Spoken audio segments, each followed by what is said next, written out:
اور ایسے بندوں کو تم پر چڑھا لائے جو بڑے جنگجو تھے، بڑی قوت رکھنے والے تھے۔ تو یہاں اب اس کے بعد پڑھیے لِيَسُوءُ وُجُوهَكُمْ، تاکہ وہ تمہارے حلیے بگاڑ دیں،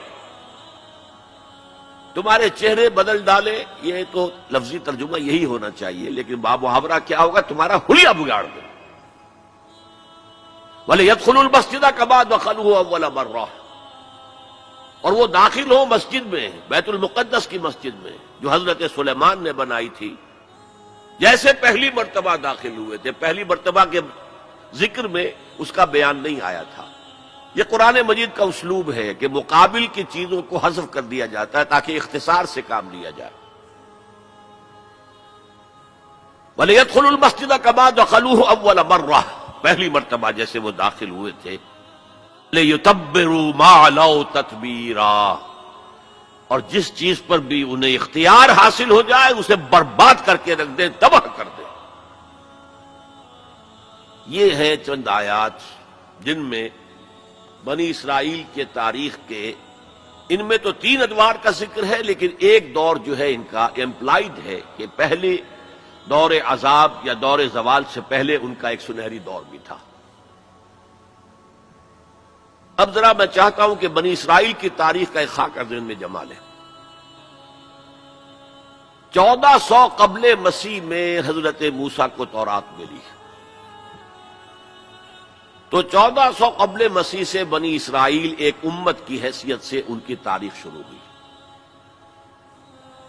حضرت موسیٰ کے زمانے میں جب تورات حاصل کرنے کے بعد پھر آپ آگے بڑھے فلسطین کی طرف، اور آپ نے بنی اسرائیل سے کہا کہ اب داخل ہو جاؤ اور جنگ کرو، جو لوگ یہاں ہیں انہیں یہاں سے نکالو، مشرکین ہیں، نہایت گمراہ قومیں یہاں آباد ہیں، یہاں سے نکالو، تاکہ یہ سرزمین جہاں تمہارے جد امجد ابراہیم رہتے تھے، یہ سرزمین جہاں تمہارے جد امجد اسحاق رہتے تھے، حضرت یعقوب رہتے تھے، اور جہاں سے وہ ہجرت کر کے مصر تشریف لے گئے تھے، تم دوبارہ وہ زمین حاصل کر لو۔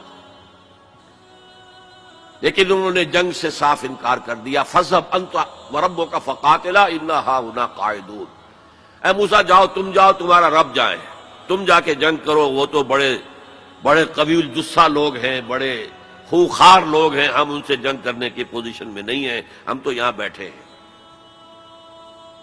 حضرت موسیٰ پر اس قدر شدید بیزاری طاری ہوئی، آپ نے اللہ کی جناب میں دعا کی، رب انی لا املک الا نفسی و اخی، پروردگار مجھے تو اختیار ہے تو اپنی جان پر اور اپنے بھائی ہارون کی جان پر۔ اور یہ پوری قوم انکار کیے بیٹھی ہے۔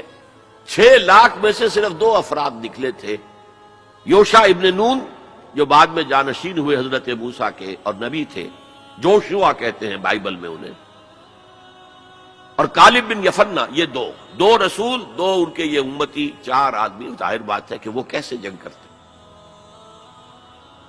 تو حضرت موسیٰ کی دعا تھی کہ رب انی لا املک نفسی الا نفسی واخی فافرق بیننا و بین القوم الفاسقین، تو اے اللہ اب ہمارے اور ان فاسقوں کے درمیان علیحدگی کر دے، میں اب ان کے ساتھ نہیں رہنا چاہتا، ان ناہنجاروں کے ساتھ نہیں رہنا چاہتا۔